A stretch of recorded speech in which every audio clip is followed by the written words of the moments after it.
welcome to Muscle News Weekly with me, Giles Thomas, and... me, IFBB Pro, Rosie Rascal Hart. Rosie, how's your week been? Week's been really good. Obviously I'm only about 2 weeks, even less, no, 2 weeks away from my guest spot with Cedric McMillan in Japan. So more cardio. So I've been doing my boxing once a week and getting quite good at it. We've got a clip. Yeah, can we play? You want to play it? Yeah. Okay, let's go to Rosie at a boxing class.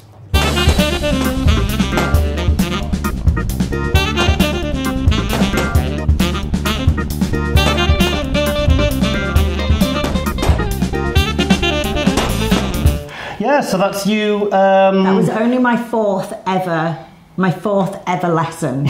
It's good combos. So that's not too bad, I don't think. It's not embarrassing. I've noticed the better you're getting at boxing, the less cheeky I am. I've not noticed that. Oh, no, but I tell you what, I'm really loving it. And last night I had a really good big SST leg session with one of the girls down at the gym, and I was just blasting through it. And my fitness, because of the boxing, my fitness is so much better. My training is not easy, but it's much easier to... I'm still smiling at the end and not like huffing and puffing, so I'm really feeling the benefits of that different style of cardio. Oh yeah, and we had a guest stay over with us the other night. Yes. The neighbour came over and knocked on the door and says, "Do you know anything about pigeons?" Pigeons. It's like, no, I don't know anything about pigeons. I think people must think because we have like cats and lizards, we know like everything. Snakes. So anyway, I went and got the pigeon and looked after the pigeon and found out that it was like one of these rolling pigeons, which I don't know what this is. I need to Google it because I don't like the sound of it. I'm kind of like imagining them just throwing these pigeons in the air and I'm pigeon tossing. Yeah, like this is what it sounds like. But so anyway, because the pigeon had rolled and fallen and hurt its eye and its wing, so I looked after it overnight, and then the owner came and... Yeah, my friend messaged me this morning and she says, just in case, she says, if there's something wrong with that pigeon, she says, just in case the owner hasn't been to collect it yet, he's probably going to kill it. Yeah. So, and I says, no, we've already given it back. He's come to collect him. We just popped it. It was very calm in the box. In fact, we've got a little video. Yeah, put it on. Should go to video. Put the little friend on.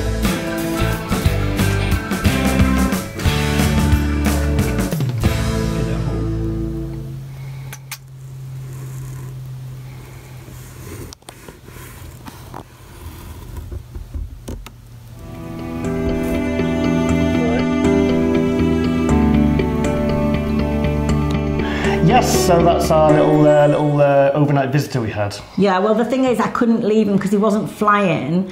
I had no choice but to bring him in because if I'd have left him outside, the cats would have definitely got him. Oh, yeah. So that would have been his fate sealed. So Blitz would have had him for dinner. It'd have come in the house one way or another, dead or alive. In segments. Yeah, bless him. So, but going back to bodybuilding, which is what we're here for, we had a really good response from the Juliana Malacan interview last week. Yep. If you haven't seen that, go back and check out last week's episode. It's really interesting to get the insight from where Juliana is in her mindset with the bodybuilding at the moment. And pretty much I kind of agree with everything that she's saying. But someone posted it and they said, Juliana Malacan retires. And I said, no, she hasn't retired. No. Like you and like Flex Lewis after this year's 212 Olympia, you haven't retired. You're just like because Juliana said specifically in the interview retired. She's not retired. No. So that needs to be clear. So and I think people need to remember as well, like I've competed for 11 years, pretty much every single year in a row. Juliana's competed for 19 years, every single year in a row.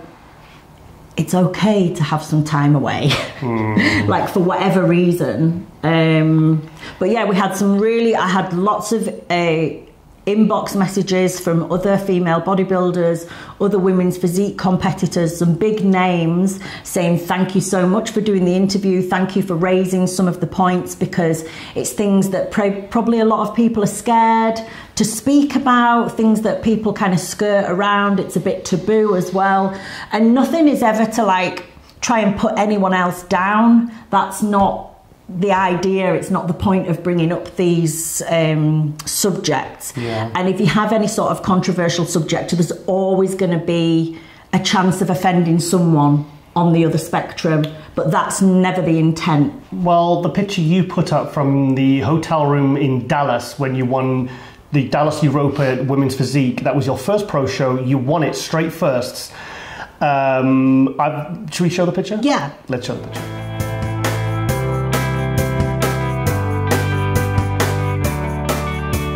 Yes, so that got a big response on your Instagram. Yeah, massive. And I think, you know, obviously there's always going to be two sides to everything, and that's totally cool. That's fine. That's like human nature, you know. We can kind of debate over these things. But the whole point is that if you feel strongly about something, which I do and which Juliana does, you should be able to speak your truth and your mind. So I think it's great that we're kind of having this debate, whichever side you're on, really. Yes, so I mean, let's get some footage from the video you did with Gasp in 2016, which Nick Del Toro filmed. I mean, this is a fantastic video. It's I actually found it a bit semi-pornographic. Nick Del Toro made this video very sexualized. Yeah, it was. It's entertaining. So let's go to that now. Steak and rice, and I've got a real nice bit of pineapple. Keep things juicy and fruity.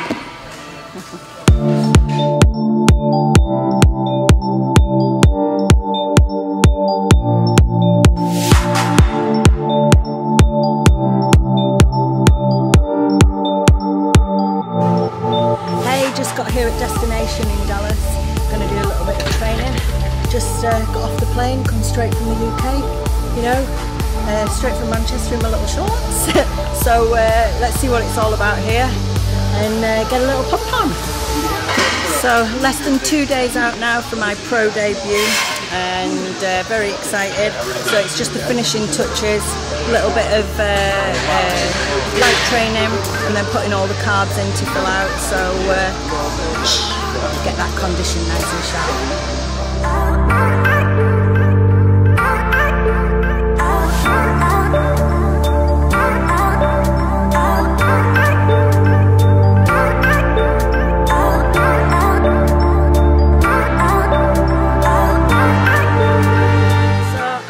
Training for about 14 years, and right from the start I always wanted to get my pro card, and now I'm finally here.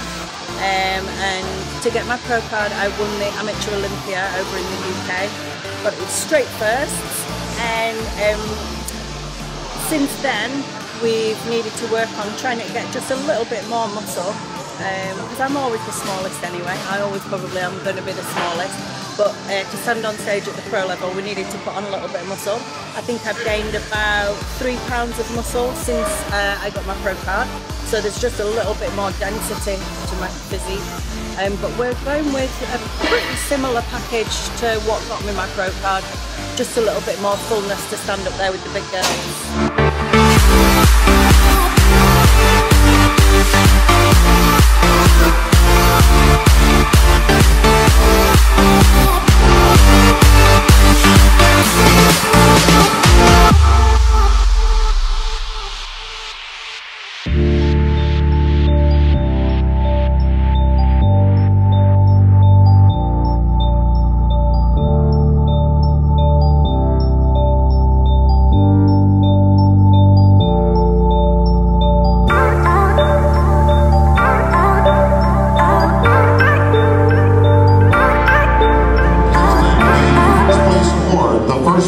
Check the Olympia qualification and the title of 2016 Dallas Pro Women's Physique Champ to our winner tonight, Rosie Rascal Hart.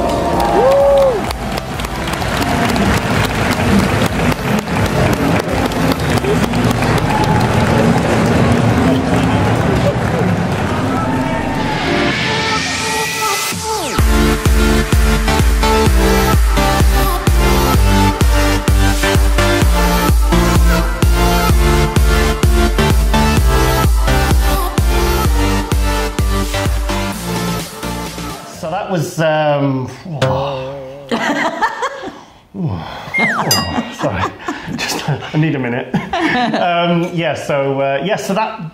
My point is the 2016 Olympia version of Juliana, your 2016 look that you brought to Dallas, for me, I think is perfect women's physique. It's perfect level of condition. There's no shredded glutes. Juliana didn't have shredded glutes when she won the Olympia in 2016. I imagine was straight firsts. That, for me, is perfect. What do you think? For me, personally... Beautiful, beautiful. And for my genetics, for my body, for the way that I feel best, this is a look that I think is really beautiful. And the thing is, it's all about perspective, isn't it? Like for me, ever since I started bodybuilding, my main priority was to create an overall package that was something of beauty. It was something statuesque. I just had this clear vision, and it's always been like that. Whereas maybe someone else who has slightly different genetics and finds it easier to bring a freakier look, maybe their perspective is all about bringing that freaky look. So you can understand why there's such a divide between people. Yes, but don't forget, you won the British finals as a bodybuilder in 2012. You won the UKBFF British finals as a bodybuilder. You went to the Arnold Classic, took third in the under 55 kilo as a bodybuilder. You were looking women's physique, and you were in a class when you won the British where you were up against female bodybuilders. There were some big freaky girls. You were the smallest in the class, so even in the female bodybuilding, they liked your look because it's about, like I've always said, this is what I mean. For me, it should be about the whole package. And I don't want to emphasise too much about someone having to be pretty, because not everyone is sort of like... It's not that pretty. That's what I mean. It doesn't have to be. Just because you're a female bodybuilder, I'm not saying you have to be pretty, but it's about bringing something that looks soft, feminine, beautiful. In the face, I don't like the sunken cheeks. I remember when you did was it NABBA World, I think 2010. Oh my God. And your face, I've seen photos from that photo shoot in the gym, your face was so, I didn't even recognise you. No, I look like... That for me is not... I look like a weird little monkey. Like, honestly, the thing is though, I think for me, the main thing that concerns me is about some of the girls that don't actually see what they're doing to themselves. This is where the problem is. They're surrounded. Some people know what they're doing. They're fully aware of what they're doing. They don't care. It's what they want to do. It's their body. That I don't have a problem with. But I know from my own experience, from competing for 11 years and bodybuilding for longer, you have this foresight. You can sort of almost see into the future because you've seen things happen so many times with other people. You can predict. You can see someone's path, and you can predict 3 years down the line what's going to happen to them. And poor protocols, poor approach. Just maybe in a circle where you know who they'll be getting advice from, and you know that's not going to end well. But the reason why I know is because I've been at points in my bodybuilding where I've done it all wrong. And I've not realised that I looked awful. At the time, I thought I looked feminine, and I thought I looked pretty, and that I had no changes to my face. But moving past 2-3 years past that particular time, when obviously I was so focused on gaining this muscle, I can look back at those pictures now and see what I'd done to myself. So for me, it's just experience why I feel the need to speak, to just advise and sort of like warn people a little bit and just open people's eyes to what potentially could be happening. If you and Juliana can't speak up, then I think there's something wrong. And like I said, it's everyone's entitled to their opinion. But I think it's great. I think it's great that you yourself, and I'd like to see more. Maybe we can get them on the show and talk openly about. It's not about criticizing how other people look. It's about maybe, like, say 2016, you and Juliana, that look was obviously being rewarded. You won a pro show, Juliana won the Olympia. She felt that she had to come back in 2017 with a harder look. She was told she had to bring that same look again this year. So for me, and she didn't feel healthy. She didn't feel good. She didn't like the look. No. And I think it's just great to be able to ask these questions and to highlight some of these things. We've actually got a really, I'm so excited for next week's show. We have a really amazing female women's physique competitor who's going to be sharing hopefully some really amazing insight into her own experiences. And again, I think it's just going to be so helpful to so many people. And for me, that's worth it. Yes, absolutely. And I mean, I said on the MD forum today, I said this is what I would love to see. I'd love to see in 2020 you come back, win a pro show, and get first call out at the Olympia with you and Juliana.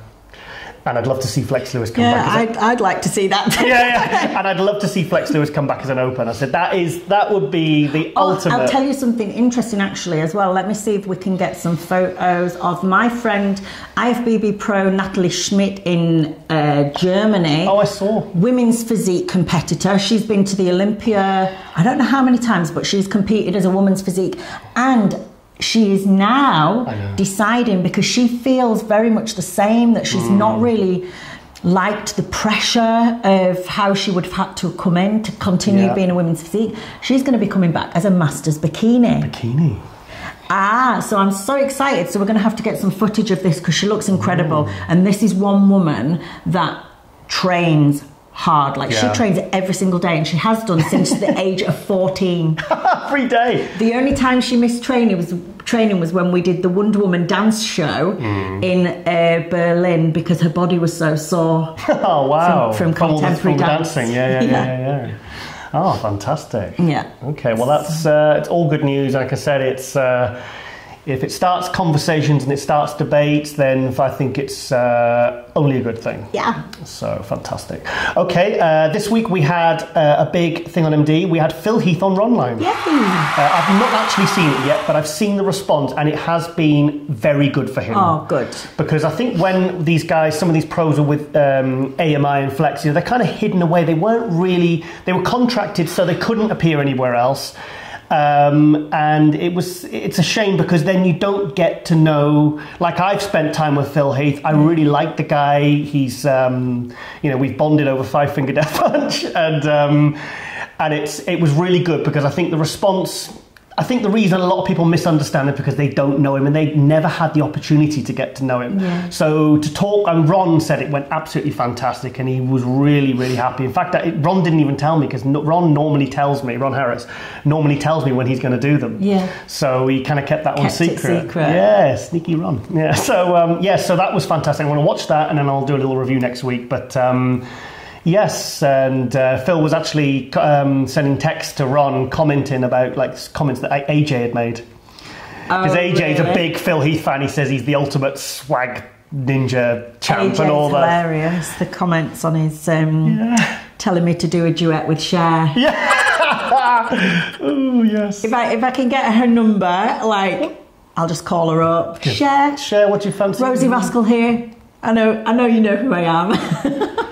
Yeah, so that's it. That would be interesting. So anyway, that was fantastic. We're actually filming this today on a Saturday again, because we're off for. We're both going out. We're both going out this time. Because when me and Rosie first started dating, I used to live in Newcastle. Rosie Roasty used to live in Leeds, and she would come up most weekends, and we'd tear up Newcastle. Party. Tear up Newcastle. So we're going to reminisce? No, that's not the word, is it? Revisit. The same hotel, one of the hotels we stayed in when right at the start. So I wonder if they'll recognise us from all the damage we did to the hotel room. Yeah, pictures on the wall. Yeah, do not let these two in. They probably thought there's a party of 30 people in the state we left that room in. Oh my God. So anyway, moving on. Yes, so what was my point? Yes, sorry, so Yes. So we're filming on Saturday. We're filming, yeah. And today or tomorrow, it's the Spain show, the Big Man show, Super Show, Big Man's Spain show. There's been some on today. Oh, it's today? Yeah, because I saw James Hollingshead and... James Hollingshead, a British IFBB pro. Jordan Peters. Yep, Jordan Peters is doing the amateur. Sorry. I tried to keep that in then. And James Hollingshead is competing because he's doing Tampa, but he decided to jump in this one at the last minute. Right. He's a bugger for not keeping me updated as well, because I've sent him a few messages and I want to be updated. What do we do about this? We should bully him and pick on him on here. Okay, and rally support against him. So get all our fans to attack him. All three of them. Yeah, all three of them. Mum, me. Yes, so, and Ian Vullioud, I think will probably be the front runner there. Roman Fritz. But we'll do a full... That's such a good name, isn't it? Roman Fritz. Roman Fritz. Roman Fritz. Yes. Yes, so yes, that was... yes, so we'll do something on that next week, because I don't really know much about it, so... okay, so we've gone through, talk about the pigeon. Pigeon tick. Yes, now yesterday I revisited an old friend. Yes. Alvin Small, IFBB Pro. Now we're going to go back to we're going to go to him a bit later, but the reason I'm saying this is because our business partner in the Rosie Rascal range, which this show is brought to you by, Paul Smith, he said, look, he says, we're Time for Nutrition is his company. It's a main supplement company, and this is like a sister company. He said, oh, Giles, can you go over to Alvin and get a few pictures for the British magazine? And I says, yeah, no problem. Just to show, nothing, just a few shots or whatever, just to show that he's back and he's training, because he's been away for a few years.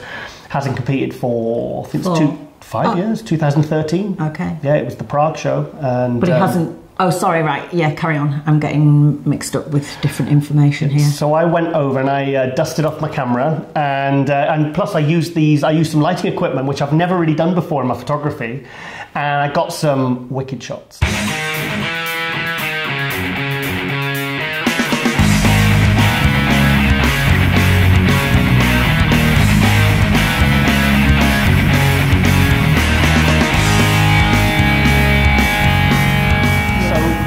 The reason I'm saying this is I'm going to revisit my photography, because many people know me in the industry. It's funny, you can go to certain parts or whatever, or people, and they would say, oh yeah, Giles the photographer, that's what I'm known as.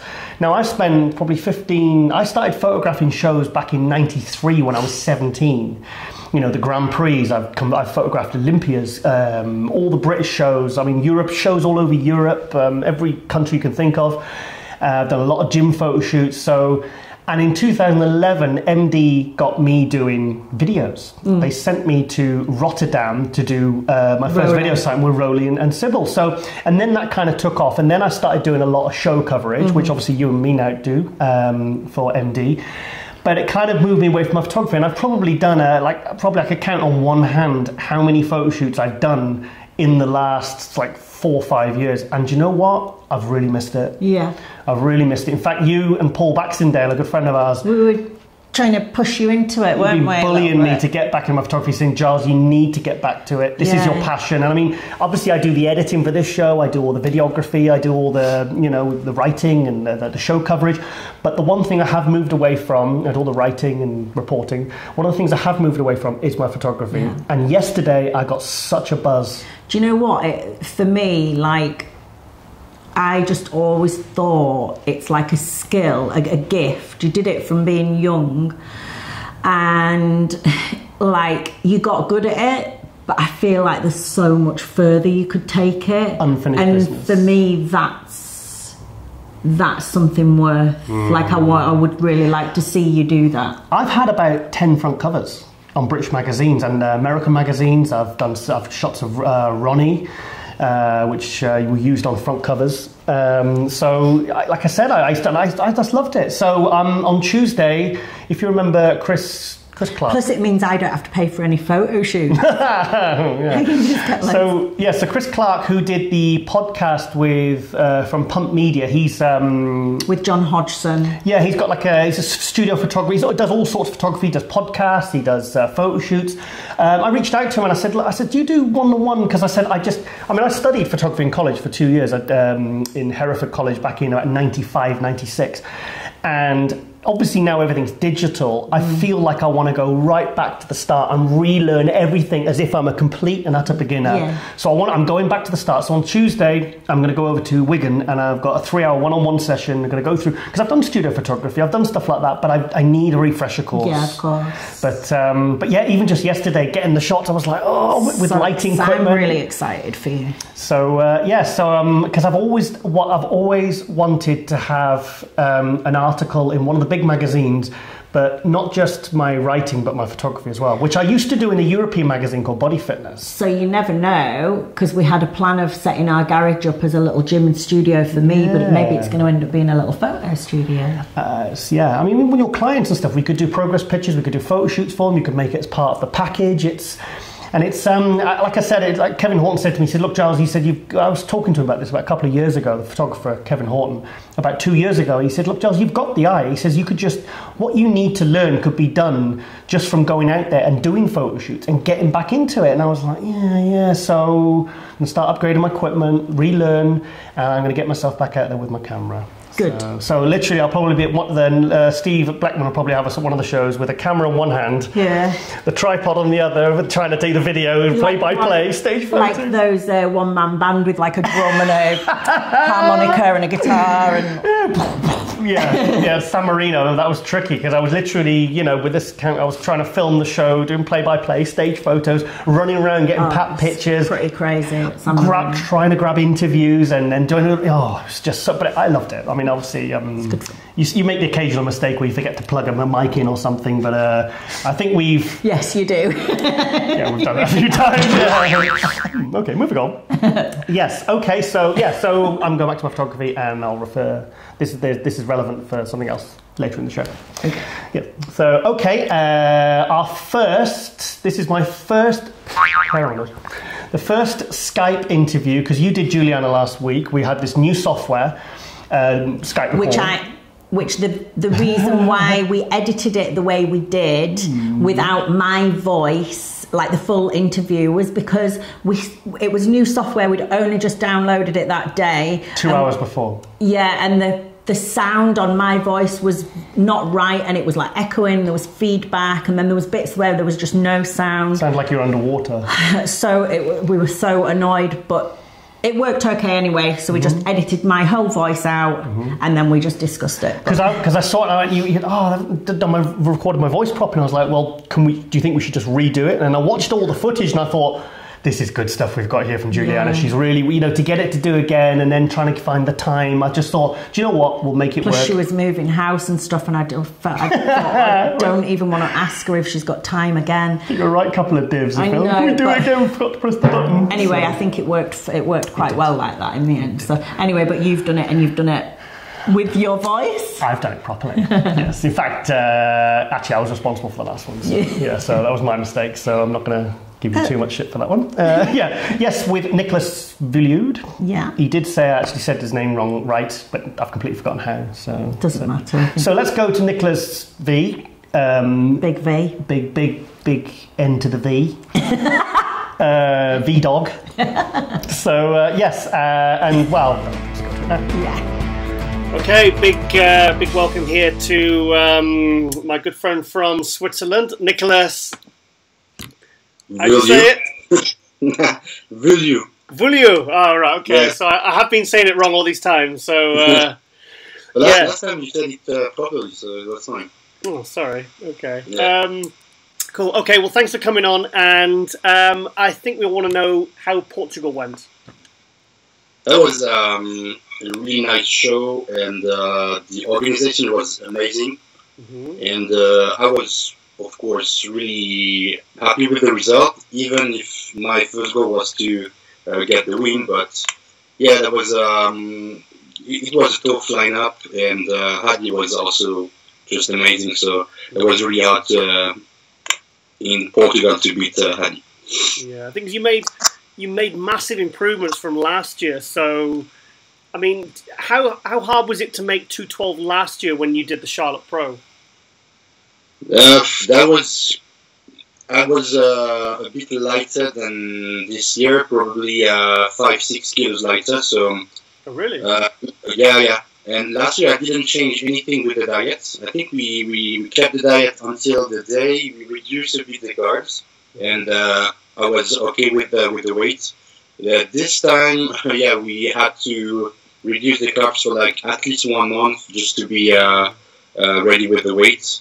But I was actually surprised because I thought I would be flatter, but that was not so bad. But I had also 1 day and a half just to refeed to bring some carbs, so that makes also the difference. Yeah. So you competed on the Friday. That was I had the weight in on Friday evening, Saturday, and I did the competition on Sunday. Oh, you competed on Sunday, right? So you got at least you had just over a day to kind of carb up and everything. Yeah. So that was perfect for the plan. Yeah. So obviously we were seeing pictures of you at like 4 or 5 weeks out in condition. What do you think? Say if there had been no weight restriction, what do you think you could have stepped on stage at in contest condition? Well, the thing is, the part I really have to improve is the low back, because the weeks before I was pretty okay with the low back, which is actually not I'm actually not ready with the low back, but it's always complicated to find the balance when you travel, because the body is very sensitive, so you have to find a way to bring carbs, but you have to keep the condition. So with Patrick, we tried to find the best way to bring the best package on stage, and the first goal that we had together was, okay, I have to be full on stage, especially with Hadi, because that's just a monster. So I can't step next to him and look like a bikini. I really had to bring some size.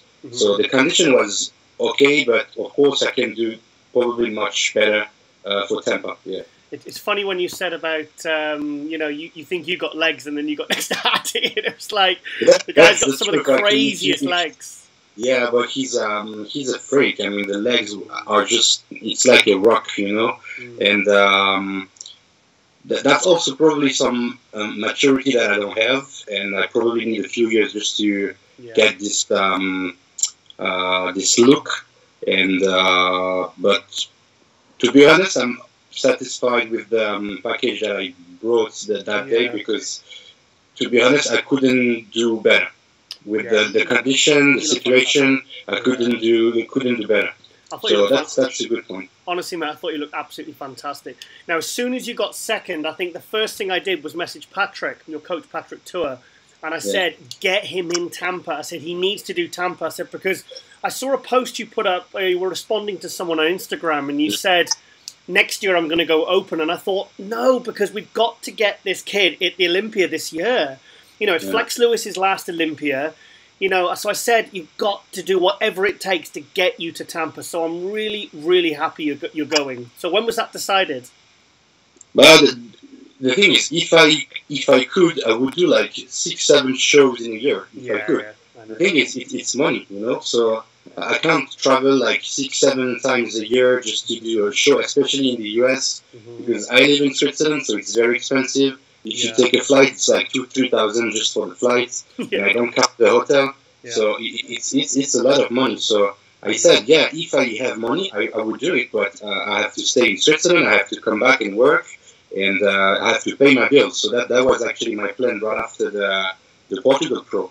So I said, I would like to do it, but And then that's true. I had many messages from you, from Flex Lewis, from MHP, my sponsor, and everyone said, "Okay, you know what? You have to do it." Yeah. So I said, "Of course, I want to do it." But like I said, that's money. So everyone really helped me, and MHP he's doing a very amazing job with me. Is that, so that's Gerard? Is that Gerard? Yeah, Gerald, Oh, nice. He's fantastic. And, everyone's really got my back, and they said, okay, we're going to make it, so now we have to push you, or you will do it. So I said, okay, let's do it. So now I'm on the road, so let's go. So the idea is you win Tampa and get to the Olympia. Now, I honestly think you could be first call out at the Olympia this year. in the 212. I honestly believe that. The thing is, to be honest, I don't like to speak about Olympia because I'm not qualified. So everyone is talking about Olympia and said, yeah, you can be in the top 4, you can be in the top 5. I'm just not qualified. So I want to do Tampa Pro first, then we can talk about Olympia. So that's of course, I would like to be in the top 4, top 5 at the Olympia, but it's just the fact I want to keep my foot on earth, and to be realistic, I'm not qualified, so I'm not talking about the future if I'm not sure and qualified. That's just a fact, you know. So yeah. So say you win Tampa, say you go to the Olympia and get top 5, top 6. Do you think you will come back next year as a 212 or as an open? Honestly, it's too far to know it. I should probably talk with Patrick just to think about it. Now, that was probably one of the most complicated prep for me, because to lose so much weight in a short time, that was very intense and I was exhausted. And as I said, I gotta work. So if I work and have to do again the same prep with the same situation, I'm not sure if I will be able to do it again, you know, and to do it like every year or each time. Do you think you lost muscle for this show coming in? Well, it's pretty hard to say. I'm not so sure I lost some muscle because we really found a good balance with Patrick. And I liked it. I like the look. Now the risk when you do this is to lose either quality or density. So that's actually the problem. But that's why I said I was pretty okay with this, because when I saw my look on the pictures after the show, I was like, yeah, I'm not so flat actually, because it's always hard to see yourself, you know, like that and say, okay, I'm good now. I really have to see the pictures to say, okay, this is good, this is not good, I have to improve this. Yeah. So now open or 212, to be honest, I don't know. Maybe I would like to do at least one open show just to see how the things could be. But I know that Flex did a few times the Olympia in the 212 with the same problem. So it means that I could do it, but the thing is, I don't know his work situation, but I have to work every day, you know, in the morning, in the evening, and with this condition, it's pretty hard. So if I was doing only this, if I had to wake up in the morning, do my cardio, and do my sessions, I would do it, of course, because you have only this to do. So that's pretty easy. But when you're busy the whole day, that's pretty complicated. So now, yeah, one step at a time. As I said, Tampa Pro first. If I win, okay, I'll do the Olympia. If I don't win, I will change my plan. But yeah, one step at a time. One step at a time, fair enough. I mean, Jose Raymond, Flex Lewis, Hadi have all done open shows and they've all been very successful. So it's good to know that you have got that option. Because I actually thought, when I saw pictures of you a few weeks out at like 2:30, I was thinking, this kid is ready. He's ready to step on stage. I was toying with messaging Patrick and saying, pull him out and put him in an open show. Because I actually thought you were going to come in flat and maybe lose muscle, but you didn't. You look fantastic. You look like you couldn't have any more muscle on your frame, you know, and it was well conditioned. It was very, like you said, the density was still there. So I was really happy with them. And I said to Patrick the other day, I said, Patrick, I said, try and keep him as a 212 as long as possible. I said, because Sean Ray was a 212 when he was competing as an open. I said, and he managed to not really get any bigger than probably 210 all those years, that 10 years, but he did improve his physique. I said, so maybe you could just refine. And I know, like Jose found it easier as he went along to not too far out in the off season to try and, you know, keep his weight managed, because yeah, like I said, he found it easier to get 212 as he went along. So that's interesting. So what do you think about Flex retiring after this year as a 212?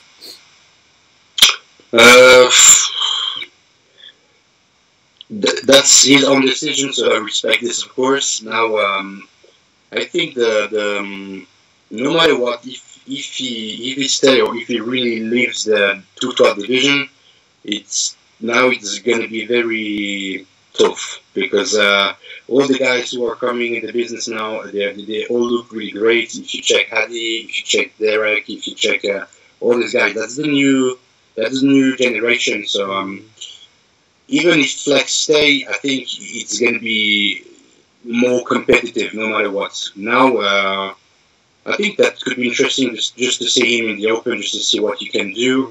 It's always, again, it's always hard to get a real idea if you don't see him next to the others. Yeah. But the thing is, I'm not even able to say something bad on Fleck because he's just a great guy, and I love this guy really. And I just wish him the best if you really do the open next year. And I'm sure he can do something because he looks just incredible. He has this symmetry with his back that's just insane, and the glute straightened. And I don't see this with the open, to be honest. I don't have someone in my mind who really can bring the same condition as Flex. So maybe he can play something with this. Now, as I said, we have to see the lineup just to get a better idea. Because we all know that it's always hard when you're pretty short and you have to be with the guy who are like taller than you. Yeah, I mean, so, how tall are you in feet? Are you at 5'4", 5'5"? Yeah, I think it's 165 centimeters, so it's 5'5". Yeah, 5'5". Well, Branch Warren was is he 5'5"? I think Dexter's 5'6". Bonac is 5'6", 5'7". So there's you're not really, But there are not many bodybuilders, I mean short bodybuilders who were like very competitive with the open, except Lee Priest, but they were not 212 this period, I think. But yeah, Lee Priest, Branch, now William, and that's all. Well, William's a guy that was originally in 2012. He was a 212. And he successfully moved up. So, I mean, it'd be exciting to see maybe in 2 years to see 2020 to see you, Flex, Lewis, William Bonac, all in the open. How cool would that be? And Flex, that would be great, yeah. Yeah, and Lee Priest said he's making a comeback as well. Yeah, maybe. Yeah, he still looks pretty good. I see the pictures, so he's still very massive. So yeah, why not? Let's see the future. Yeah. Okay. Well. Yeah, I wanted to keep this brief. I don't want to keep you too long because I know you've got to get back to your broccoli. So, when do you fly out to Tampa? When, you mean? When, yeah. On Tuesday. On the Tuesday, right, cool. Yeah, on Tuesday, and we'll be back immediately on Saturday, so the day after the show, because the show is actually on Friday. Cool. Well, the reason I recommended Tampa, because obviously it's one of the last qualifiers, but me and Rosie went out to that one last year. I picked that show for her because I know Tim Gardner runs very, very good shows.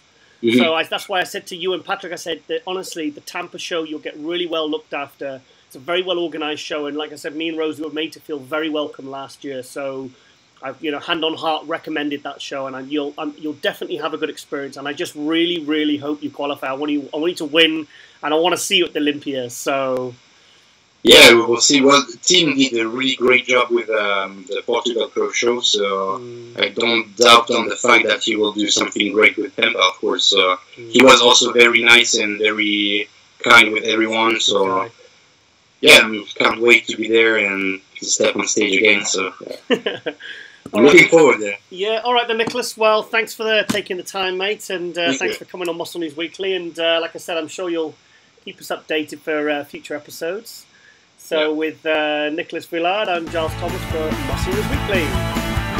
Yes, so obviously when Nicolas got second to Hadi last weekend in Portugal, straight away I messaged Patrick because I saw a post on his on Nicolas's Instagram where he said that he was going to go open next year because he really struggled to make it down to 212 this year. He's made so many gains; he looks incredible, and. He said, and I said to him, look, I said, you've got to get to Tampa. And he says, well, it's just money. And I said, look, speak to your sponsor, MHP, Gerard Denti, who's been fantastic, giving him really good support. to Nicolas, because obviously young athlete, and it's very costly, you know, getting to these shows. It's like he said, it's a couple of grand even just for like flights, and I said, no, you can't call it a day this year. I said, you've got to get to the Olympia, because especially with it being Flex Lewis's last year, you know, him and Flex are like good friends. There's got a, you know, bromigos.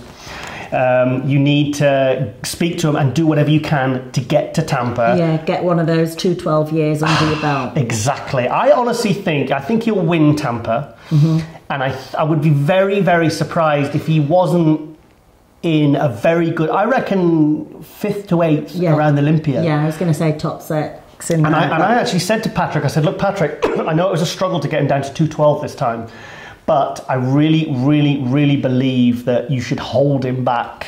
Try and hold those gains back a bit. Try and keep him a little bit smaller in the off-season, a bit, not smaller, but lighter. Yeah. Because he's a really good 212. He's very, very good. And maybe he is too short for open. I mean, he's only an inch shorter than Branch Warren. He's 2 inches shorter than Dexter Jackson. He's 1 inch shorter than William Bonac. Obviously, guys who are all doing very well as open. But I honestly think just hold him back. I said, this is what I said. I said, Sean Ray was at 212 when he was an open.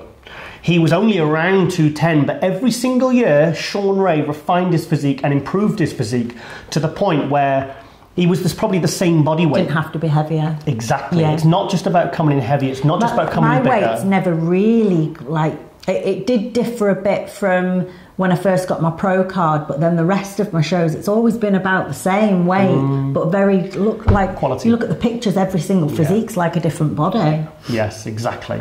So I'm really pleased that Patrick sent me a message. He says, Nick's going to Tampa, and I went, yes. I was so happy. So I want the American fans to see Nicolas, because we need as many new faces in these shows. You know, you got like Derek Lunsford coming up, and you know, and these guys are, you know, I mean, Hadi unfortunately doesn't look like he's going to be able to get to the Olympia, which is a real shame, I think. But in fact, I've got some. Patrick sent me some pictures of Hadi versus Nicolas. Okay. So let's go to that. Yeah. I've been diagnosed as sugar-coated crazy, and everybody knows that you can save me, 'cause I like it, and I'm losing control, and I've half lost my soul, and I'm living in this limbo. I'm sugar-coated crazy. Yes, so there's a serious top 10. But I tell you what, it really just shows you how good Nicolas is. Because Hadi's good. Yeah, very good. Really good. Very good. There's not much. I mean, I would like to see the points. Do we know the scores? What the difference was? I don't know.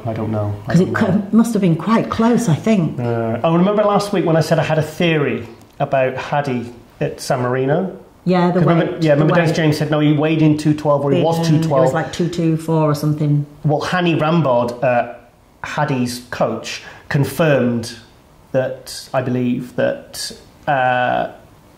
Hadi was more than 212. Yeah. Yeah, well, I actually preferred that look. I'm probably the only ones that didn't prefer his Portugal look. Everyone said they reckon his waist was smaller, his stomach was flatter. The thing is, we saw him in the flesh, and it's so burned into my psyche about what I saw. I was absolutely blown away by him. I was absolutely incredible. Do you know, I'm just so pleased for Nicolas this year that so far it's been a positive experience compared to last year. Well, I'm just like happy for that. But this is what I told him last year. I said, look, mate, just go away. Don't take things personally. I said the fans can be very fickle, in fairness. I said they can hate you one minute, they can love you the next. I said, so just go away, do your thing, come back next year, and everyone will love you again. Yeah. And that's exactly what's happened. So I think it's a good message for life, actually. Anything in life, like I try and think about this, like anything that might seem quite big at the one moment, it's quite good to just think, you know what, in another month, actually, I probably won't even remember that. Yeah. So I think, you know, things like that, it's really good to not put yourself through that unnecessary stress, when actually in a few months it's like nothing. Yeah, he's young, he's passionate, he's he's kind of he's rising through the ranks, and he's getting more and more attention. He's getting more and more followers, and and sponsors, and things are on the rise for him. So he's going to have the spotlight on him. Yeah, I mean, the thing is, he has an extremely good support system with Patrick, and he's very close with all the people at his gym and everything, and close to his family. So I think it's a good kid. Yeah, it's good. Going to be a good future. Yes. Okay. Well, obviously yesterday I was saying I went to see Alvin Small. Yeah, Alvin not so small. Yeah. Now this interview, I said because I did the photo shoot, and then we set the cameras up, and I said okay, let's try and keep this to maybe 6-7 minutes max. This interview, no, 24 minutes. So I think I'm going to have to try and edit this down quite heavily into 2 parts, so it's not too long. So should we go to part 1 now? Yeah. Let's go to part 1 now. Hey guys, I'm here at Winner's Gym with a very good friend of mine, sucking his protein drink, Alvin Small. Alvin. Giles. It's actually very, very good to see you again. First question, most importantly of all, how much have you missed me? I've missed you so much. Giles, I miss you so, so much. He says with loving eyes. Well, Alvin, me and Rosie are going to talk about you in the show before and after, so we'll dish all the dirt. How is my Rosie? She's fine, yeah, she's good. Yeah, she's getting ready for a guest posing with Cedric McMillan in Japan in 3 weeks, so I'm going to have the house to myself for a week. Fantastic. So I might even get some more pets while she's away. Pornhub. Oh, what? Pornhub. Pornhub? Oh, yeah. No? You've got to edit that out. Staying in. Now, Alvin, obviously I've just done a really cool photo shoot there with you. I've actually been to this gym, 4 times before now? Yeah, I think you came 5 because you came once with Rosie and I wasn't here. Oh, okay. I keep the tab on you. Oh, that's right, yeah, that's right. Yeah, that was the British, and she was competing in the amateur Olympia. That's right, yes, that's right. That's right. Now, the reason I'm here is because Rosie's company, the Rosie Rascal range, is in partnership with a company called Time for Nutrition. Time for Nutrition. Time for Nutrition. Okay. And Time for Nutrition has now taken you on as a sponsored athlete. So do you want to tell us about that? I'm very grateful to Paul Smith and Time for Nutrition. I just felt that it's good when an athlete can get supported. Yeah. I've known Paul for some time as well, so it's nice to be associated with someone that because you know how Paul is. You know Paul as well, sort of. Yeah. So I know he's a top guy, and I believe in his products the same way he does. So yeah, that's about it really, Giles. It's just nice to be supported, especially doing what we do. Well, the reason I went to Paul Smith, because I said this in a previous episode of Muscle News Weekly, is that when me and Rosie came up with the idea for the female supplement range, I said to Rosie, I said, look, in the UK, this is not my first choice, he's my only choice. And obviously he said yes, because now we're rolling, and now we're all part of the same team. Here we are. Yeah. Amazing. So obviously, you haven't competed for several years, you're still a unit. Thank you very much. What have you been doing the last few years? Last few years, I've been enjoying myself. I had a baby. Not me personally. I know that was next question. Yeah. But Willie had a baby. Our baby. So I just took time out. Literally. I know I did a article for another magazine, and the way I summed it up is like this. For me, bodybuilding is like a rain mat. Sometimes you take it off and you hang it up, and when you need to put it on again, you put it on again. So that's it for me. I love bodybuilding. I love training as well. But competing, I don't have to compete all the time. Yeah. So because I've been out of the public eye, it doesn't mean I've stopped bodybuilding. It just means I just still want to compete for that time. But you see, you said to me earlier when I came in, you said your training is more enjoyable than ever. Yeah, it's amazing. Amazing because there's no demand on you. Yeah. The training is always, and I know there's athletes out there who will agree. The training side of this is absolutely fantastic. The competing side is something else, okay? And I'm not saying it's a bad thing, but the competing side can sometimes weigh you down. So sometimes you need to step back. Yeah. Just step back, enjoy your life, then come back into it. As in, take the rain mat off, hang it up. Then when you're ready, put it back on again. If you're good enough, or don't put it on as well. See, it's funny, I remember, because you've used to eat over 3 kilos of cod a day when you were dieting, and I said to you, do you actually like fish? And you go, no, I don't like it. I hate it, but it gets me in condition.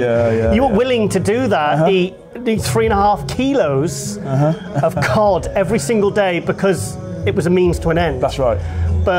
And you didn't even like it. Yeah. But like I said, when you're competitive, everyone wants the edge. Yeah. Sometimes that edge isn't you know, found in things like, you know, drugs, etc. You know, the anabolic side. Sometimes that edge is very, very basic. Okay, and it just means sometimes you have to pinch your nose and swallow it, literally. You know, and I'd rather do it that way than, you know, go all out and, you know, do yourself some serious damage by doing things that's not been explored. You know? So food is the best anabolic thing on the face of the earth. So if it means that you have to suffer a little bit eating food, then you just do it. Damn. So I mean, you're still over. Well, you're well over 300 pounds at the moment. Yeah. And you've been training at a Pure Gym. Pure Gym is like Planet Fitness in America, where the hardcore bodybuilders do not train. Now, this gym, Winners Gym, I'll show a little. I've done a little run around with the phone. This is a proper hardcore gym. I mean, there's pictures of Tom Platz there and Sergio Oliva and Lee Haney. I mean, it's just proper old school weights gym. So I was a bit disappointed to find out you'd be training at Pure Gym. The thing about Winners Gym is that when you come here, as you heard earlier, you can't even leave weights out. You can't drop the weights, you can't do anything. So when you come here, it's business. When you come here, it is business, okay? The good thing about this gym here is that there's zero distraction. You come here, and you get into gear, and you do what you need to do. The last 3 years, I've been enjoying my training. Oh, good. Literally, okay? So we're better to enjoy training than Pure Gym. Another plug. No. Well, it's true. I've not wanted to attain anything beyond just training and the enjoyment of finishing work, going training, getting that bus and training, going home, seeing my wife, seeing my son, and life continues, sort of thing. You know? But I know when I start back here, there's a purpose at the end of it, a bit like eating fish, okay? The purpose is to get back on stage and, you know, to do the best that you can. It's funny because you've always been you've been a very heavyweight, high volume trainer, like proper old school, hard old school training. Now, I remember doing a photo shoot here once and you were doing arms, and even I was exhausted photographing you because I don't think you'd even got through biceps. You still had triceps to do. You were doing like, I remember you had a 30-kilo dumbbell. I could probably find the dumbbell in this gym. And you were just doing sets of like 15, hammer curls, like it was like there was not like 65, 70-pound dumbbell, like it was nothing. And you were doing like set after set after set after set, and it just blew my mind. I was like, you're just not only. It's like proper old school, heavy, hard dumbbells, barbells, you know? Just. You see, I grew up around old school guys. Literally, you know, I grew up around people like, you probably won't know them, like Owen Neal, you know, Linky Wilson, Sean Davis. All these guys who trained hard, you know? And the good thing about it is this. Those guys who I grew up on, okay, I can look at them now and they've not trained for years, and I look at them and say, is that a current bodybuilder? Because the foundation that they've built through working hard is still there. Really? Still there. Oh, fantastic. Still there. You know, I saw Rocky Foster. I saw him a couple of weeks ago, and he looks fantastic. Does he? He's still got that structure of a bodybuilder. And that's what it's all about, you know? You know, I don't think you get that anymore. You know, but we enjoy training. That's what it's all about. It's coming down here with men who enjoy training and training. I've spoken to you many times. I've spoken to you about the pharmaceutical side of bodybuilding, the diet, the training. And to be honest, the only two things you ever really want to talk about is food and training. You're very, you're not. It's not that you don't hold a lot of stock in that side of it, but it seems to be very low on the list for you, which is definitely goes against the more modern trends now, where it all seems to be about dosages and taking this, and taking that to get the edge. The thing is now, are the guys really that much better than they were 20 years ago? No, but they're more pharmaceutical. Yeah, but they're not that much better. You know. Well, I don't think are they as good? Kevin Brown, Dorian Yates. You know, those guys who trained hard or were strong, okay, stand out. Dorian Yates, Ronnie Coleman. You know, these guys trained hard. You know, and it wasn't the pharmaceuticals. Okay, it was the fact that they got sweaty in the gym. It's that simple. I'm quite sweaty in this gym. So I'm hardcore. I saw you move this bench. You know, I saw you put 2 pounds on moving this bench. You got sweaty. In fact, because I said before, now I'm doing cardio, which I never did when I used to come to see you years ago. I've started doing the last 3 years. Because it's like we're up like 4 flights of stairs. I've just been running up and down these stairs. I remember we did a shoot once with Kevin Horton, and I remember Kevin was pissing with sweat. And all he done was walk up the stairs. I said, Kevin, there's a lift there, mate. You could have took the lift. Good luck, Kevin. Remember we did a shoot, and I hey, Kevin. hey, Kevin. We managed to organise. I did the article. It was actually for Muscle Mag back in 2011, 2010. 2011. 2011. Yeah. And I wrote the article and Kevin did the photos. I managed to persuade him to do the photos because he doesn't really do a lot of work in the UK. And he says, yeah, go on, if it's with Alvin, yeah, let's do it. And it got you a front cover, didn't it? It did, yeah. Global front cover. Not bad, eh? Not bad, eh? Sorry, I'm still owe me for that one. Still owe me for that one. I do. Yeah, Kevin's absolutely fantastic. And your article was amazing. Your article sealed it. Sealed it. Stop. I think they actually rewrote the whole thing. What is this shit? Yes, so that was part one. Obviously, we spoke about all the important things in life, like Batman. We did say something, though, that was nearly a deal breaker. Oh, God, what a clanger he dropped there. Tell. Well, Ben Affleck. He said Ben Affleck was a good Batman. Honestly, I was like, please tell me you're joking, please. I mean, I still... Christian Bale will always be my favourite. It's taken me a while to be able to get over the fact that he said that Christian Bale wasn't a good Batman. No. Christian Bale's the best Batman. He's the best. So, the whole thing about like Batman's face as well is he should look sort of like rugged and have like quite a chiselled jaw. And Ben Affleck was like, he was like squished in like this. Fat man. More like Fat Man. Yeah, it just didn't look right. Yeah, I don't know whether the first part will reveal that bit that he said in the interview. Okay. But he said that he did agree though that the films were shit, but he thought that Ben Affleck did make a good Batman. Okay. So yes. I disagree. And in fact, driving down yesterday, I told you this last night. Well, I didn't tell you last night. I alluded to it last night. That I actually took a wrong turning. And guess where I ended up? I'm never gonna guess this. I actually drove right past Batman's house. I did. Huh? Do you want to show you pictures? Yeah. Okay, I'll show you pictures.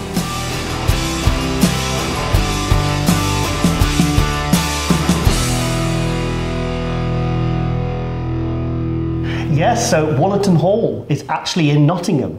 And I knew it was in Nottingham, but I'd never been there. And I drove past and I thought, it said Woollerton Hall and Deer Park. Which Batman they filmed there? The 1 and 3. No, the Christian Bale ones. Oh. You know, the Wayne Manor? Yeah. That's where they filmed it, in Nottingham.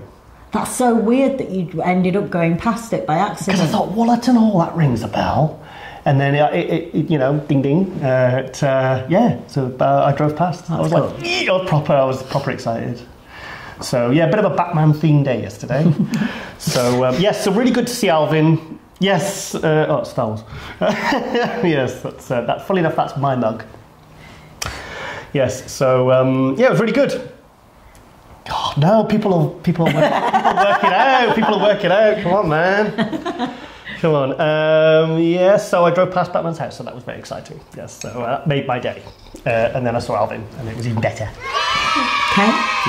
Yes, so part 2 will be next week. So I didn't want to edit it down to the point where it was either too long or too short or just right. Like Baby Bear. I can see it in your eyes. I can see it. Okay, now also, I did the winner's gym. I've done probably 3 or 4, about 4 or 5 video and photo shoots with Alvin going back as far as 2011. In fact, I'll show you some of the pictures I took in 2011 of Alvin Small. Okay. Check this out.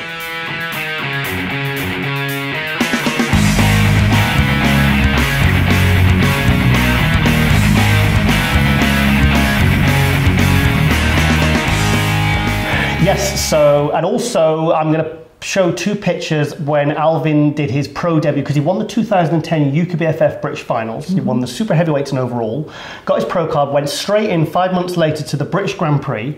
He got second call out and he got it with Tony Freeman. Now, I used to put Alvin in my MD Euro Muscle Scene column a few times, and I said he's kind of like a British X-Man, because they call Tony Freeman the X-Man. I said, because Alvin's he's probably about 270 on stage. His waist is absolutely tiny. He's got small joints. And there's a lot of similarities there between him and Tony. So they got a call out. So let's go to a couple of pictures.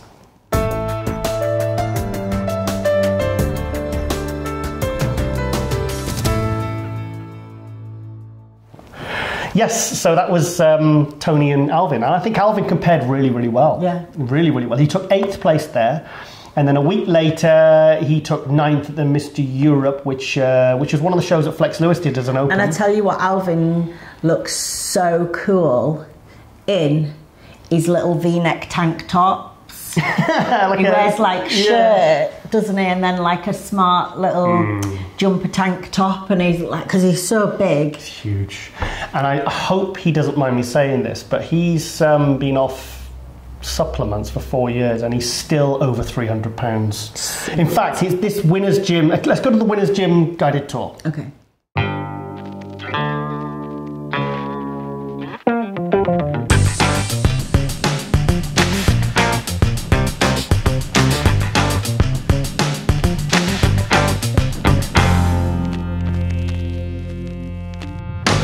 Yes, so yeah, he's because he to start the family, because he's got 3 children, they're all grown up, they're like in their 20s. Him and Deborah, yeah, he calls her Willie because her last name's Williamson, so he always talks about his Willie. Willie this, Willie that. So he's always talking about his Willie. Willie wanted a kid. Willie wanted a kid, so Willie got a kid. Willie did his job, her job. Yeah, so what was I saying? Yes, so anyway, so he took some time out to have a child, and he honestly he said, Giles, it's the best thing I've ever, this best thing. He said, I'm so glad we did it. We're really happy. Oh. He even took, because he works health and safety for a big pharmaceutical chain, Boots the chemist. And he said they'd saved up enough money so he could take 6 months off work for the first 6 months of the baby's life, so he could bring it up and be fully involved.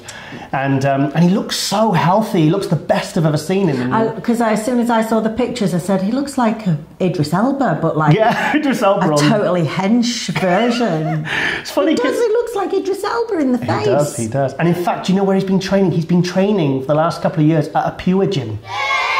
This is the second time he's been back at Winners Gym, which is like kind of proper old hardcore, old school type gym. Pictures of Lee Haney and Sergio Oliva, and we talked about it in the interview. But it's really, it's amazing. I mean, I remember once when, because he's never had any injuries, because he trained very heavy. He squatted 9 plates aside, like 700 pounds for reps. Sorry. The cat. I just thought I had a mouse. Yeah, don't worry. Yes, he's never had any injuries, but he's a real. I mean, I remember doing a photo shoot once when he was training arms, and even he wasn't even done doing biceps, and I was getting tired. And he was at like 70-pound dumbbell doing hammer curls, like sets of 15 reps. Yeah. It was crazy, absolutely crazy. He's just like a proper high volume. He eats like 8 times a day. I mean, there was a time when he was prepping for the Grand Prix and stuff, and he was on 3.5 kilos of cod a day.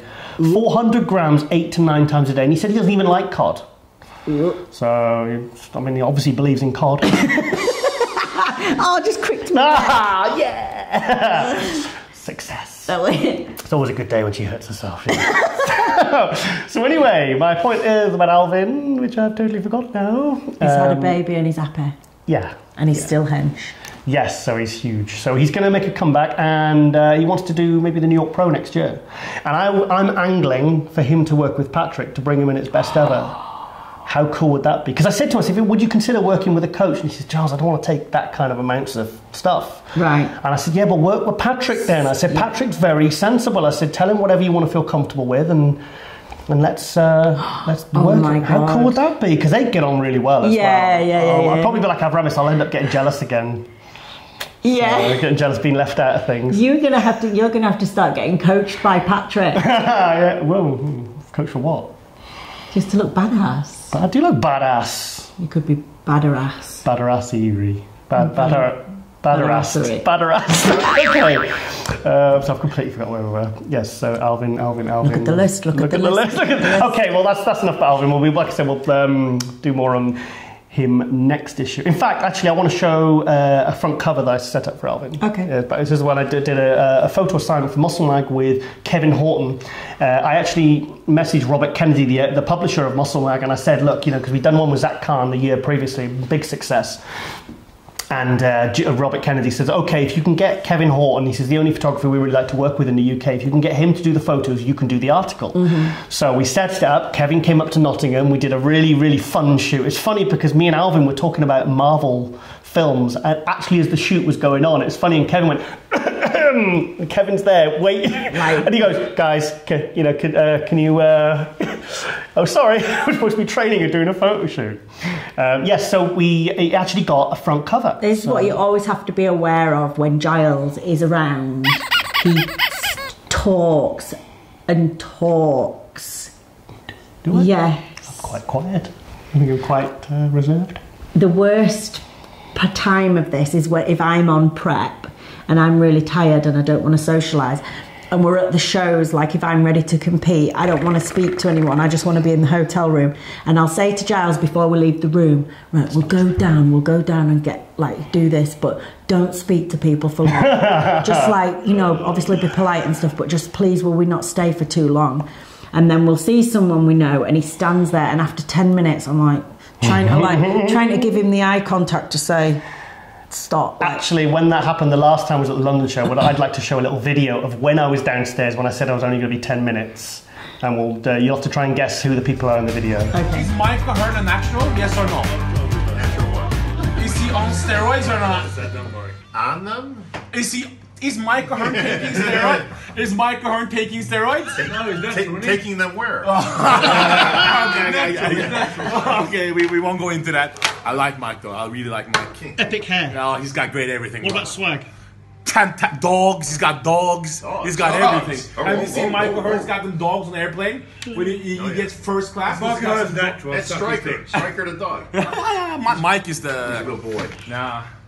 Yes, so that's what happened. I went down for some food, bumped into AJ, bumped into Bob Chick, this bumped is what into... happens. Yeah. So I just stay in the hotel room, away, so I don't have to talk to anyone. Oh, you're such ants in the picnic, Rosie. But when I competed at Vegas at the Olympia, that was happening all the time. We'd stop, talk to someone, and then we finally were speaking. He was talking to someone for about 10 minutes, and I just went, guys, I'm not being rude, but I can't actually handle this conversation malarkey anymore, so I'm going to go up to the hotel. But everyone was just like, oh yeah, that's totally fine, we understand. So. Okay, well I better go because I just changed that light. Okay. So see you in a minute.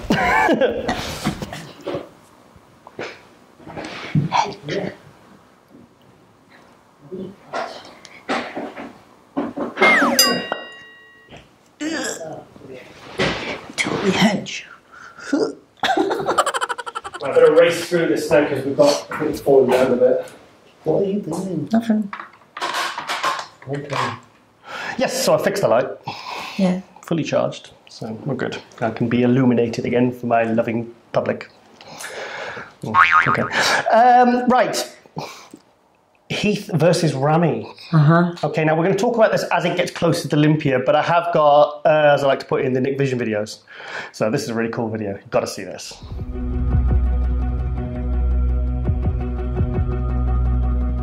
No matter what anyone says or what anything happens from this day forward, I'm still 7-time tied with Arnold Schwarzenegger. You're an amazing champion. Thank you. You've got fans all over the world. You may be the most popular bodybuilder here tonight. I mean, a lot of the guys that obviously I compete against will say, no, it was close. Their fans will say it was close. They'll hear from some other blogger that it was close. But the score sheets are what dictates if it's close or not. And sometimes they don't want to accept that.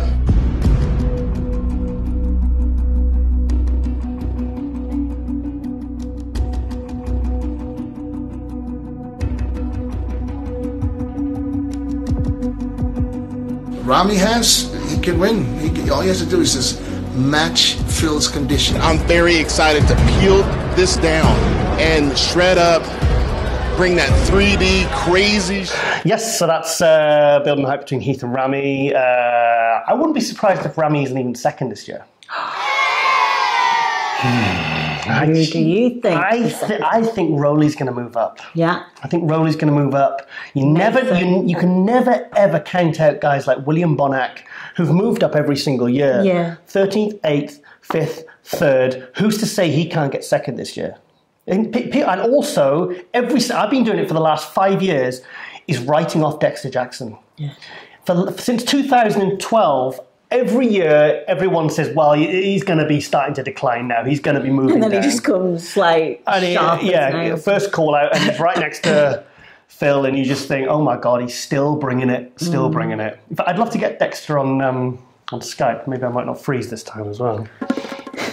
We talked about that in a previous episode.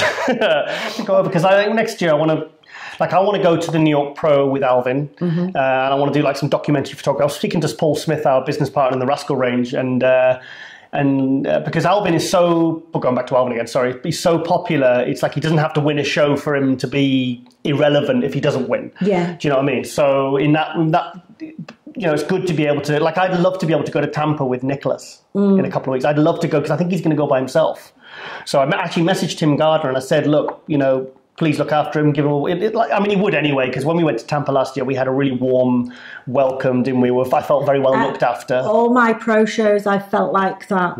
All of them, I think I've spoke before about like when I turned pro and I did my first pro show. I was so scared going into Dallas doing the first show because I felt a little bit like I'd spent so many years being at the top of the amateur, and you know everybody, and you become a big fish in a little pond, and then all of a sudden you're right back to the bottom again. I was scared that I'd just be a kind of a bit of a number, but it wasn't like that. You're so welcomed. Everybody looks after you. Everybody wants you to do well. So I've always had a really incredible experience. That's why I chose the Betty Ned Pariso show, and that's why the next one I chose Tim Gardner for the Tampa show, because I knew full well those shows were well run. Yeah, it's really, really nice experience as a pro. Yeah, we'll be watching you closely.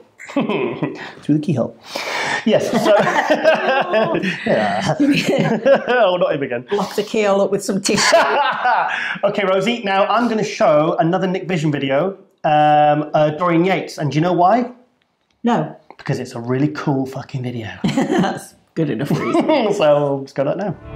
So I kept myself in Birmingham to keep my feet firmly on the floor to avoid the distractions that I would be maybe exposed to if I was in the States. So I decided to stay in England and stay training in the rain,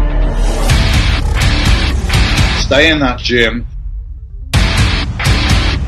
and keep that same mentality that I had when I was an amateur. That hardcore hunger.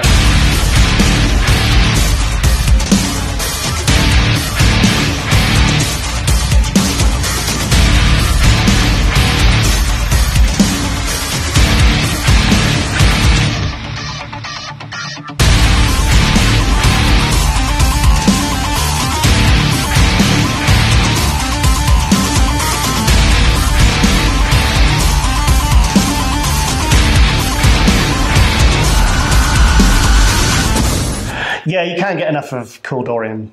And do you know where that footage was taken? It was taken from the 1994 EFBB British Finals. The guest post, that was a year he guest post. It was only about September, October, would have just been after the Olympia. I remember because I missed going that year and I was gutted because I really wanted to see him. Yeah, it looks fantastic. It's fantastic. Yeah, I can never get enough of like Dorian and Ronnie and Kevin Navarone and all those guys. In fact, something happened to me. Did I see something about Jay Cutler coming over to do? Yes, a UK tour. A UK tour. Yeah. Exciting. Do you know what? I'm gonna. Apart from the fact I love Jay, he's a really nice guy. I'm gonna make the effort to go to one of those because remember when your friend Abby. Yeah. This is a friend of ours and Rosie's who had cancer. Yeah, well, it's terminal. She's still kind of going strong. She has to have a lot of different treatments and stuff. But at the time... Well, they brought the wedding forward. Yeah, it was like the doctors had said, you haven't got long left. They were like 6 weeks or something. I mean, a year later, she's still... Years later, she's still going. But at the time, it was like fairly critical, it seemed. So they went to Vegas and she said, Giles, is there any way that you could reach out to anyone that would know Jay Cutler? Yeah, one of her things on her bucket list was to meet Jay Cutler. Yeah. So obviously, I made that happen by reaching out to one of Jay Cutler's best friend, Dave Belay. Mad Max. So anyway, that happened because I reached out to Dave Belay. I told him the situation, and he said, "Give me her number. Jay will call her." Yeah. And I told Abby, and I don't think she even thought it was really going to happen. And then they were at the hotel. And I got a phone call, and it was Jay. Yeah. And Jay says, "Hey, Abby, I'll be over in 1 hour." So he came over. I think he came over in his Rolls Royce he has? Yeah, and they went for food. They hung out. He didn't just turn up, say hi, have a few pictures. He spent some time, and he said, "Guys, if you want to come and stay at my house." Yeah. You know, so, what a... Really, really nice guy. Yeah, what a lovely thing for Jay to do. And I'm eternally grateful. Huge respect for him for doing that, because he didn't have to do it. It wasn't, there was nothing in it for him, really. And I think it was just a really kind gesture, and it made Abby's day. Made Abby and Craig. Yeah, they were absolutely. Yeah, they were just. Yeah, and I actually let her jump the queue as well at Body Power when she came up to see Ronnie as well. Yeah, bless. I said, "Go on, you come through."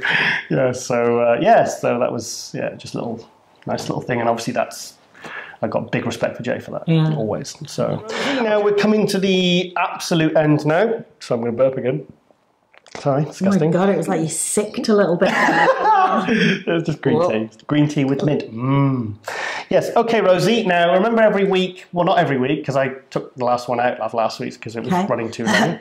Sometimes we have, at the end of this show, we have a true fact. We have a false... How can you have a false fact?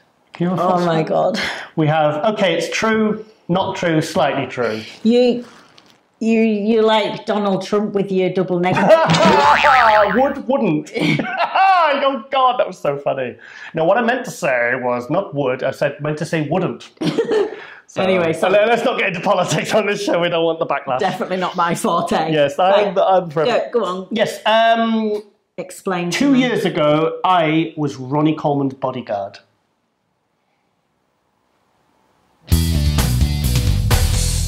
False fact. No, it's true. True. It's sort of true.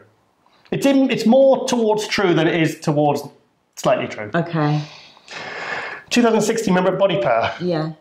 I was escorting Ronnie to the green room. So you used to be an escort? I was Ronnie's escort. Yeah, $2,000, mate, for the night. No, I wasn't. No, it was basically because when the first day he was on the crutches, and I think his back was really hurting. Yeah. And I had to escort him to the green room. I took him to the Body Power show when we were brought with Kai Green, all them lot. I had to take him back and forth to the car and obviously get through the crowd. So obviously, technically, kind of was Ronnie Coleman's bodyguard. It's funny because you could see people look at me thinking he must be like some sort of ninja. Babes, your perception of how things happen is very distorted. Well, I'll tell you why I say this, because on the stand next to us, don't mention the person's name because it really pissed me off. There was an Instagram superstar, and when they had to be escorted from where we were to where I was taking Ronnie, wherever we were going to the green room or whatever. Basically, when I went through with Ronnie, I was just politely asking people to could you just move out of the way, please? Thank you. And then when people... He was just like tipping his monocle and going, "Oh, excuse me, could you..." No, I had the black sunglasses on the earpiece and I was like... Swinging his pocket watch. "Excuse me, would you mind out of the way?" I wasn't doing that at all. I was being very polite, as I always am, apart from when I'm being abusive to people and angry. And people were just moving out of the way. And of course, when people would say, "Oh, can I have a picture on it?" I would politely say... Go, what? I'll finish. I would politely say, "Look, can you just come to the stand? We'll be back at the stand at 2:30, 3 o'clock or whatever. Thank you." And everyone was like, "Oh, okay, no problem." No one was having to be rude. No one was having to be over the top. Now, when this person on the stand next to us was going anywhere, I didn't even know who they were. I'd never even heard of them, this particular person. They had like a cocoon of like 6 or 7 bodyguards, like arms linked, and they were literally screaming their way, "Get out of the way, come on, we're going through. I was like, what is she, a freaking bomb or something? And I just went, "Oh, for fuck's sake," like that. And it was funny because Ronnie was like doing autographs. And he did chuckle. I saw him laugh. I did see him laugh. It was like... I was like, oh, fuck off. What a load of shite. It was a bit crazy. It was just, like, it was done to grab attention. I can completely understand the point that this particular person may have needed some security or they may have needed some help to get through, but I think it was the way that it was done. They were screaming and they were literally pushing people out. I don't know whether they were pushing... a bit aggressive, wasn't it? It was, yeah, it would have been like, just say, you know, I just didn't see there was any need for it. But going back to my point, so technically I was doing the same job as them, albeit in a much more polite, civil... more British way. Far more British way, civil way. So technically you could say I was Ronnie's bodyguard. Okay. I could do that. It's funny though, because when I took him to the hotel, obviously he had his wheelchair in the back. I got the wheelchair out, got it out. I said, right, Ronnie, I'll bring the chair around. And he got out. Now, obviously, he was down in weight a lot because he was, you know, he's still big. He's still a big. He's always be a unit. And got him, and I to go into the hotel. I just went, oh, Ronnie, you got the brake on, mate? And he went, no, I haven't. I said, Ronnie, can you lose some weight, mate? And I said, you have to push yourself. You've got those big arms, mate. I said, you're gonna have to push yourself. I'm sorry, terribly sorry, terribly sorry. And I just adjusted my monocle and walked off. Yeah. So yes. So anyway, yes, that was. I've come to the end of the show now. Now next week we are going to be. Next Saturday we're going to be here.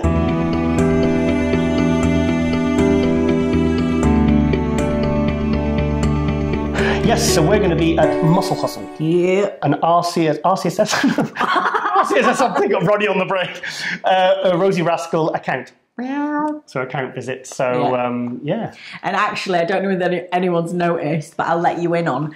If you notice halfway through this video, I actually moved that because it was hiding part of my shoulder. Oh, no. And I wanted my full width in view. She's looking beefy at the moment. It was like that, and I thought, guys... Give the flex. Give the flex. Oh. Yeah! Hey, just, you know, don't get cheeky. I know you're boxing, but don't get really cheeky. I'll do better than that. Yes, so, yes. Okay, yes, so we're going to be at Muscle Hustle, and I think we've got a few more account visits, and hopefully by next episode we should have the second product. Yeah. So, yes, it's all moving forward. Sounds exciting. Yes, so we're going to wrap up now, and then we're going to jump in our car and we're going to go for a night of debauchery. Yeah. So I said there's no point us filming this when we get home tomorrow because it would be messy. You know, I'd probably be like... So, yeah, we'll have some fun tonight. Go for a nice meal with my friends, with our friends. And, yes, revisit some good times. Yes. Okay. Yes. So I think we'll end the show. We're going to end the show with the trailer for episode 8 of the Tiger and Rascal show, which I just stumbled across on my phone before we started filming. Okay. This was the first episode of 2018 because we've done 10 episodes so far. And the thing is, we've been so busy with this show. Yeah. I haven't, because I was doing an episode maybe every 3 to 4 weeks. I did 10 episodes and worked out every 3 to 4 weeks. Haven't had a chance to do any more. So... Should we show that trailer? Yeah. Okay. Well, obviously, yeah. So big thank you there to everyone for watching, supporting, and... Thanks for everyone, all the athlete updates. Yeah. Always cool to kind of see what's going on and share. Share? Share. Share? Do you remember when Dave from Oryx asked you to do... Yeah. Still owe him a dead arm for that. He really pushed her to do like a share impression. It was really cringy. But do you know what? It was funny. I was in the back laughing. So cringy. But you know what? There's one thing about me. You're a game old bird. I'm a game old bird. And I don't really care. If I do something that's really... Other people would think it was really cringy and embarrassing. And I just think it's hilarious. Like if you do something that's embarrassing... I think it's really funny. And I would tell all my friends about it so we can all have a good laugh at my expense. Yeah. Okay, well, I think we'll leave it on that note. Yeah. Okay, well, big thank you there to Rosie Rascalhart, IFBB Pro, looking hench as... Bing, bing. Flip. I'm Giles Thomas, and we will see you next week for Muscle News Week.